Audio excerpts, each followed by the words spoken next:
Hello friends, welcome to quick revision point. My name is Raksha Shrivastava. Friends, आज हम बाल विकास एवं शिक्षा शास्त्र के इंपॉर्टेंट क्वेश्चन को डिस्कस करेंगे, जो कि फ्रेंड एग्जाम के लिए इंपॉर्टेंट है। तो स्टार्ट करते हैं। फर्स्ट क्वेश्चन क्या है? प्रैक्टिस सेट है। फर्स्ट क्वेश्चन है, फिल इन दी ब्लैंक्स उस विशेष समय को कहा जाता है जब बच्चे उनके वातावरण में खास प्रकार से उद्दीपन के प्रति विशेष रूप से ग्रहण और सक्षम होते हैं। ओके, तो फिल इन दी ब्लैंक्स उस विशेष समय को कहा जाता है जब बच्चे उनके वातावरण में खास प्रकार से उद्दीपन के प्रति विशेष रूप से ग्रहण और सक्षम होते हैं। ए है संवेदनशील अवधि, बी है मुखर अवधि, सी है नम्यता काल एंड डी है मानसिक अकर्मण्यता। ओके, तो उस विशिष्ट समय को कहा जाता है जब बच्चे उनके वातावरण से में खास प्रकार से उद्दीपन के प्रति विशेष रूप से ग्रहण और सक्षम होते हैं, तो उसे मानसिक अकर्मण्यता कहते हैं। ओके, राइट आंसर जो होगा वो डी हो जाएगा कि मानसिक अकर्मण्यता जो होता है उस विशेष समय को कहा जाता है जब बच्चे उनके वातावरण में खास प्रकार से उद्दीपन के प्रति विशेष रूप से क्या होते हैं, ग्रहण और सक्षम होते हैं। राइट आंसर ही डी। नेक्स्ट क्वेश्चन, कथन ए कहता है कि बच्चों के विकास, ओके, कथन ए कहता है कि बच्चों के विकास की प्रगति को दूसरे बच्चों की तुलना करके जो है वो सही ढंग से, शुद्धता से, सटीकता से मापा जाता है। तो ये क्या है फ्रेंड? ये जो है सटीक तुलना करके सही ढंग से, शुद्धता से, सटीकता से मापना, ये क्या है? निगेटिव है तुलना। ओके, ये गलत हो जाएगा। सेकंड क्या है कि विकास का स्वरूप व अनुक्रम एवं विकास की गति सभी बच्चों के लिए सार्वभौमिक रूप से समान होती है। तो ये भी गलत है। ओके, क्योंकि सबकी जो होती है विकास की गति या स्वरूप जो होता है वो सबका अलग अलग होता है, ना कि किसी का समान नहीं होता है। ओके, किसी का जल्दी विकास होता है, किसी का थोड़ा देर होता है, और ओके, तो लेकिन होता है विकास। तो इसमें जो क्या गलत है, इसमें दोनों गलत है कि बच्चों के विकास की प्रगति जो है बच्चों के विकास की प्रगति जो है दूसरे बच्चों से तुलना करके सही ढंग से, शुद्धता से, सटीकता से मापा जाता है। तो ये गलत है। और विकास का स्वरूप व अनुक्रम एवं विकास की गति सभी बच्चों के लिए सार्वभौमिक रूप से समान होती है। तो ये भी गलत है। तो ए और आर दोनों गलत है। तो राइट आंसर ही डी। नेक्स्ट क्वेश्चन क्या है? बच्चे का द्वितीयक समाजीकरण फिल इन दी ब्लैंक्स की अवस्था में प्रारंभ हो जाता है जब वह स्कूल जैसे औपचारिक संस्थानों में जाना शुरू कर देते हैं। ओके, बच्चों का द्वितीयक समाजीकरण जो है वो ए है शैशवावस्था, बी है पारंपरिक बाल्यावस्था, सी है माध्यमिक बाल्यावस्था एंड डी है किशोरावस्था। तो बच्चों का द्वितीयक समाजीकरण जो है वो पारंपरिक बाल्यावस्था की अवस्था में प्रारंभ हो जाता है जब वह स्कूल जैसे औपचारिक संस्थानों में जाना शुरू कर देते हैं। ओके, उसे हम कहते हैं पारंपरिक बाल्यावस्था। Right answer is B.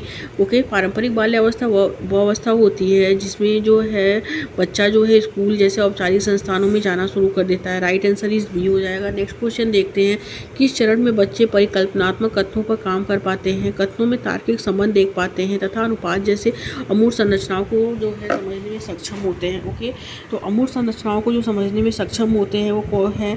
तो किस चरण में बच्चे परिकल्पनात्मक कथनों पर काम कर पाते हैं, कथनों में तार्किक संबंध देख पाते हैं तथा अनुपात जैसी अमूर्त संरचनाओं को समझने में जो होते हैं सक्षम होते हैं। तो ए संवेदी पेशी अवस्था, बी है पूर्व संक्रियात्मक अवस्था, सी है मूर्त संक्रियात्मक अवस्था एंड डी है अमूर्त संक्रियात्मक अवस्था। तो किस अवस्था चरण में बच्चे परिकल्पनात्मक कथनों पर काम कर पाते हैं, कथनों में तार्किक संबंध देख पाते हैं तथा अनुपात जैसी अमूर्त संरचनाओं को समझने में सक्षम होते हैं, तो उसे हम मूर्त संक्रियात्मक अवस्था कहते हैं। Right answer is D.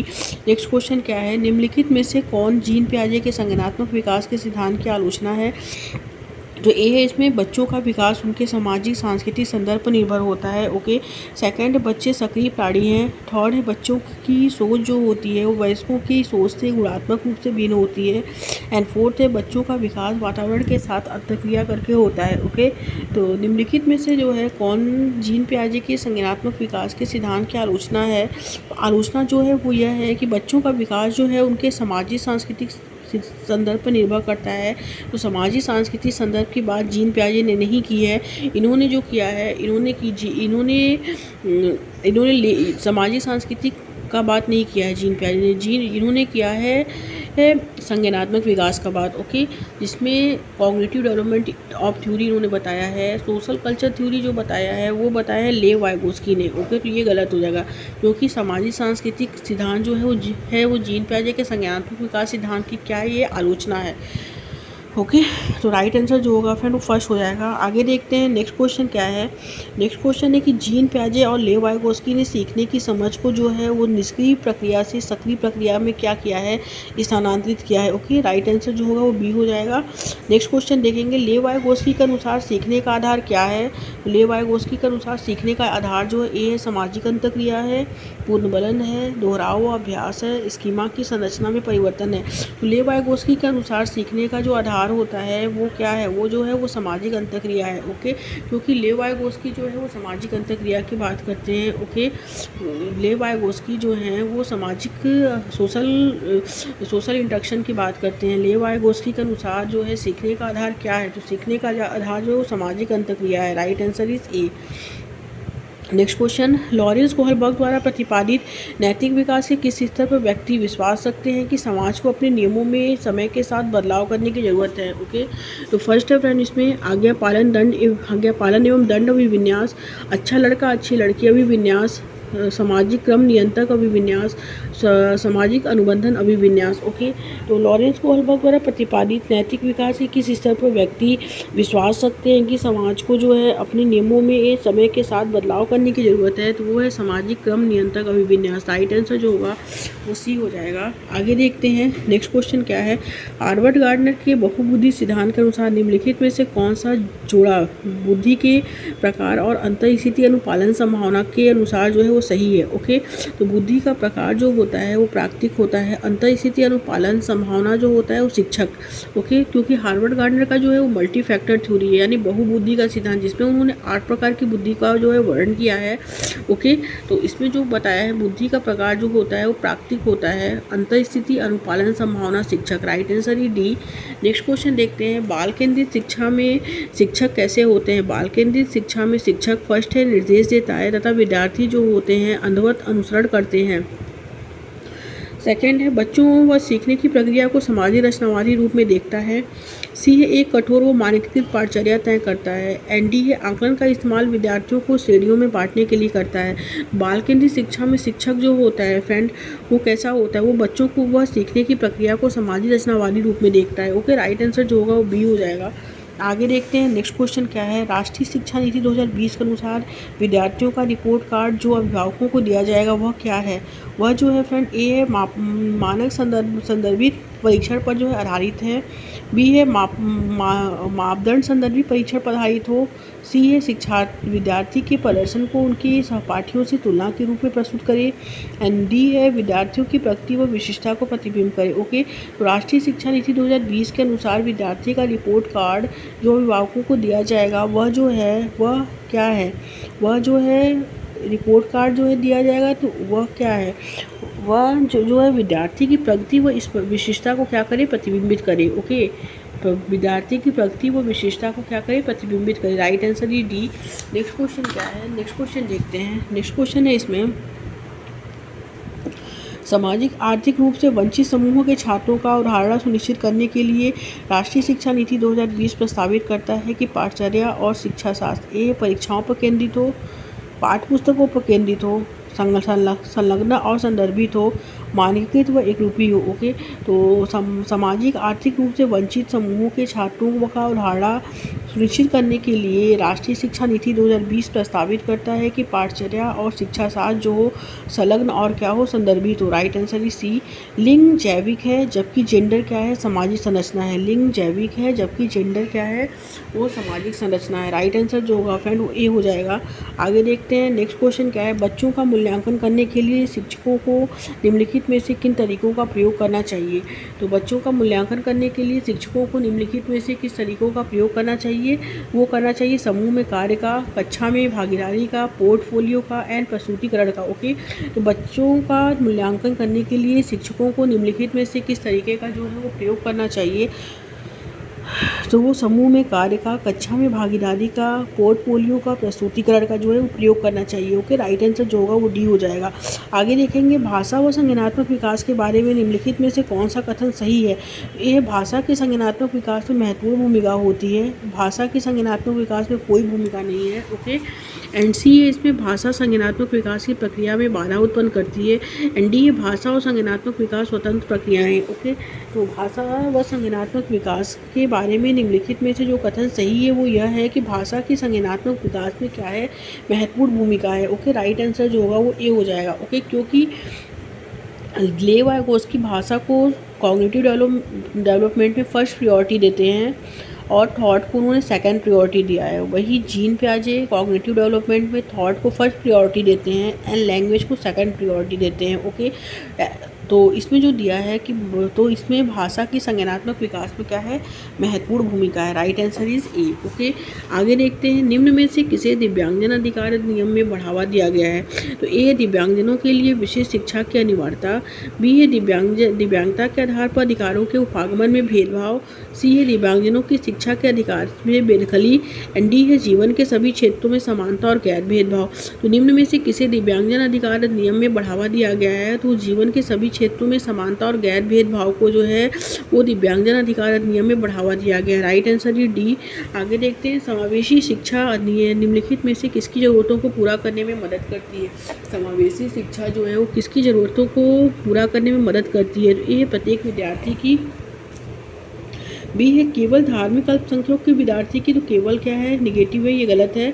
केवल दिव्यांग व्यक्तियों की, ये भी निगेटिव है। केवल प्रतिभावान विद्यार्थियों की, ये भी निगेटिव है। राइट आंसर इज ए, प्रत्येक विद्यार्थी की। ओके, आगे देखते हैं गूढ़ज वैकल्प मुख्य रूप से किस कठिनाई से जुड़ी है। तो गूढ़ज वैकल्प जो जुड़ा है पठन पाठ पढ़ना, पाठ पढ़ना जो होता है वो डिस्लेक्सिया होता है।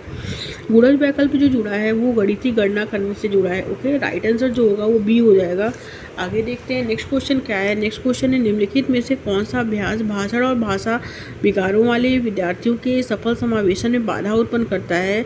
तो ए है फ्रेंड कार्यों और दस्तकार्यों को छोटे आसानी से प्रबंधित चरणों में विभाजित करना, अभिव्यंजक भाषा कौशल का समर्थन करने के लिए दृष्टियों के उपयोग को हतोत्साहित करना। ओके, एंड सी है मौखिक और लिखित कार्यों के लिए पूर्व नियोजित रणनीतियों का उपयोग करना।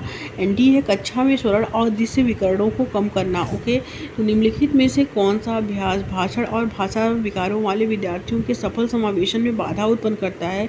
तो वो यह है कि मौखिक और लिखित कार्यों के लिए पूर्व नियोजित रणनीतियों का क्या करना, उपयोग करना। Right answer is C. आगे देखते हैं प्रतिभाशाली विद्यार्थियों को आवश्यकताओं को पूरा करने के लिए प्रतिभाशाली विद्यार्थियों की आवश्यकताओं को पूरा करने के लिए शिक्षिका को निम्नलिखित में से किससे बचना चाहिए। तो वो बचना चाहिए एक आयामी पाठ्यक्रम लागू करने से बचना चाहिए। ओके, राइट आंसर जो होगा फ्रेंड वो हो जाएगा सी। नेक्स्ट क्वेश्चन देखते हैं। अभिकथन एक कहता है कि किसी नए संप्रत्यय का शिक्षण शुरू करने से पहले एक शिक्षिका को पूर्वापेक्षित ज्ञान की समीक्षा कर लेनी चाहिए। यस, ये राइट है। यह विद्यार्थियों को नए संप्रत्यय को समझने के लिए आवश्यक जानकारी में को ध्यान में लाने में मदद करेगा। यस, ये राइट है। और कारण आर है कि शारीरिक दंड का अभ्यास विद्यार्थियों के अवांछनीय व्यवहार को सुधारने की रणनीति के रूप में नहीं किया जाना चाहिए। तो ये भी राइट है। ओके, क्योंकि लेकिन आर जो है वो एक ही सही व्याख्या नहीं है। आर सही व्याख्या नहीं है एक ही। ओके, क्योंकि शारीरिक दंड का अभ्यास शिक्षार्थी के अवांछनीय व्यवहार को सुधारने की रणनीति के रूप में किया जाना चाहिए, लेकिन इसका जो है संबंध जो है विद्यार्थी के नए संप्रत्यय को समझने की आवश्यक जानकारी को ध्यान में लाने में मदद करेगा, इससे नहीं है। तो ए और आर सही दोनों है, लेकिन आर जो है वो सही व्याख्या लेकिन नहीं करता है एक ही। ओके, तो राइट आंसर जो होगा फ्रेंड वो बी हो जाएगा। आगे देखते हैं कोई भी अध्यापन जो विषय वस्तु को अपने आप में एक अंत मानता है वे विद्यार्थी के बीच जो है ये पैदा करता है। ये महारत के लिए सराहना, नवाचार की इच्छा, सीखने की अभिप्रेरणा, अन्वेषण के लिए प्रतिरोध। तो कोई भी अध्यापन जो विषय वस्तु को अपने आप में एक अंत मानता है वे विद्यार्थियों के बीच अन्वेषण के लिए प्रतिरोध पैदा कर सकता है। Right answer is D. Okay, आगे देखते हैं नेक्स्ट क्वेश्चन क्या है। अभिकथन ए कहता है विद्यार्थियों को विभिन्न अधिगम रणनीतियों का उपयोग कब, कहाँ और क्यों करना है इसके बारे में स्वनियामक ज्ञान सिखाया जाना चाहिए। यस, ये राइट है। एंड कारण आर है कि एक अधिगम रणनीति को बनाए रखने और उसे नियोजित करने की संभावना जो है बढ़ जाती है यदि विद्यार्थी विद्यार्थियों को पता है कि इसका उपयोग कब, कहाँ और क्यों करना है। ओके, तो ए और आर क्या है फ्रेंड, इसमें दोनों सही है और आर सही व्याख्या करता है ए की। ओके, तो राइट आंसर जो होगा वो ए हो जाएगा। नेक्स्ट क्वेश्चन, निम्नलिखित में से कौन सा अधिसंज्ञानात्मक कौशल का उदाहरण है। अधिसंज्ञानात्मक कौशल का उदाहरण कौन सा है। ए, किसी समस्या को हल करने में स्वयं द्वारा प्रयुक्त का मूल्यांकन करना, दो चित्रों के बीच अंतर की पहचान करना, मीथेन का रासायनिक सूत्र जानना, एक विशेष राजवंश के कालानुक्रमिक क्रम को याद करना। तो अधिसंज्ञानात्मक कौशल का जो एग्जाम्पल है फ्रेंड वो यह है कि किसी समस्या को हल करने में स्वयं द्वारा प्रयुक्त का मूल्यांकन करना। Okay, right answer is a. Next question देखते हैं। एक शिक्षिका अपने विद्यार्थियों के बीच प्रक्रियात्मक ज्ञान को सुसाध्य करना चाहती है। निम्नलिखित में से कौन सा प्रश्न इस उद्देश्य के लिए उपयुक्त है। ओके, तो ए आक्सीकरण, इसमें आक्सीकरण जो है अपचयन समीकरण को कैसे हल करें। बी है डीएनए के घटक और संरचना क्या है। सी है कौन सा ग्रह सूर्य के सबसे निकट है। एंड डी है भारतीय राष्ट्रगान किसने लिखा है। तो राइट आंसर जो होगा वो ए हो जाएगा, आक्सीकरण अपचयन समीकरण को कैसे हल करें। Okay, right answer is a. Next question देखते हैं। विद्यार्थी के लिए अधिगम को सार्थक बनाने के लिए एक शिक्षिका को निम्न में से क्या करना चाहिए। तो एक शिक्षिका को क्या करना चाहिए। ए है पाठ्य पुस्तक सामग्री को जो है रटकर याद करने पर जोर दें। तो रटकर याद करना क्या है, ये निगेटिव, ये गलत है। व्यवहार अनुकूलन के लिए उत्तेजना प्रतिक्रिया संघ को नियोजित करें, ये भी गलत है। थर्ड क्या है, विद्यार्थी को प्रेरित करने के लिए मूर्त पुरस्कारों का अक्सर उपयोग करें, ये भी गलत है। अनुभवों पर चिंतन और मनन करने की अवसर जो है प्रदान करें। राइट आंसर जो होगा वो डी हो जाएगा। आगे देखेंगे, जब एक विद्यार्थी किसी समस्या को हल करने में फंस गया था तो उसके शिक्षक ने उसे अपने विचार से खुद बात करने का सुझाव दिया, लेकिन ऐसा करने के तुरंत बाद विद्यार्थी ने कहा कि मुझे अब इसका जवाब पता है। इस मामले में समस्या समाधान की किस रणनीति ने विद्यार्थी की मदद की है। तो ए है कार्यात्मक स्थिरता, स्मृति सहायक विधि, अनुक्रिया समुच्चय, मौखिकरण। तो राइट आंसर इज बी, स्मृति सहायक विधि। ओके, आगे देखते हैं नेक्स्ट क्वेश्चन क्या है। नेक्स्ट क्वेश्चन है, भ्रांतियों के संदर्भ में निम्नलिखित में से कौन सा कथन जो है वो सही है। ओके, भ्रांतियों के संदर्भ में निम्नलिखित में से कौन सा कथन सही है, नहीं है। फर्स्ट है, भ्रांतियों का प्रयोग शिक्षकों द्वारा सीखने की प्रक्रिया में रचनात्मक रूप में किया जाता है। भ्रांतियाँ कुछ संप्रत्यों के बारे में बच्चों की समझ के वे प्रारंभिक चरण की विशेषता हैं। थर्ड है, भ्रांतियाँ स्पष्ट रूप से बच्चों की कुछ की नई और उन्नत सीखने के अक्षमता को दर्शाती हैं। भ्रांतियाँ बच्चों के अपने आसपास देखी जाने वाली प्रक्रियाओं के बारे में उनके सहज ज्ञान का प्रतिनिधित्व करती हैं। ओके, तो भ्रांतियों के संदर्भ में निम्नलिखित में से जो कथन सही नहीं है वो है कि भ्रांतियाँ स्पष्ट रूप से बच्चों की कुछ भी नई और उन्नत सीखने की अक्षमता को क्या करती हैं, दर्शाती हैं। राइट आंसर जो होगा वो सी हो जाएगा। आगे देखेंगे, निम्नलिखित में से कौन सा संवेग अधिगम को सकारात्मक रूप से प्रभावित करता है। तो सकारात्मक रूप से जो प्रभावित करता है वो आशा। राइट आंसर ही डी हो जाएगा। ओके, आगे देखते हैं नेक्स्ट क्वेश्चन क्या है। नेक्स्ट क्वेश्चन है फ्रेंड इसमें कि किसी कार्य में विफलता के लिए निम्नलिखित में से कौन सा आरोपण एक विद्यार्थी को भविष्य के प्रयासों के लिए प्रेरित करने के जो है संभावना है। ओके, तो किसी कार्य को विफलता के लिए निम्नलिखित में से कौन सा आरोपण जो है एक विद्यार्थी को भविष्य के प्रयासों के लिए प्रेरित करने की जो है संभावना है। ए, मैं बुद्धिमान नहीं हूँ और बुद्धिमत्ता स्थिर है। मैं इस बार पर्याप्त प्रयास नहीं किया, हालांकि मैं ऐसा करने में सक्षम हूँ। शिक्षक जो है वो मेरे प्रति पक्षपाती था और मैं अपने बारे में उसकी धारणा को नहीं बदल सकता है। यह विशेष परीक्षा मंगलवार को ही पड़ती है और मंगलवार मेरा अशुभ दिन है। तो किसी कार्य में विफलता के लिए निम्नलिखित में से जो कारण आरोपण में एक विद्यार्थी को भविष्य के प्रयासों के लिए प्रेरित करने की संभावना है वो है कि मैं इस बार पर्याप्त प्रयास नहीं किया, हालांकि मैं ऐसा करने में सक्षम हूँ। Right answer is B. Okay, thank you friends.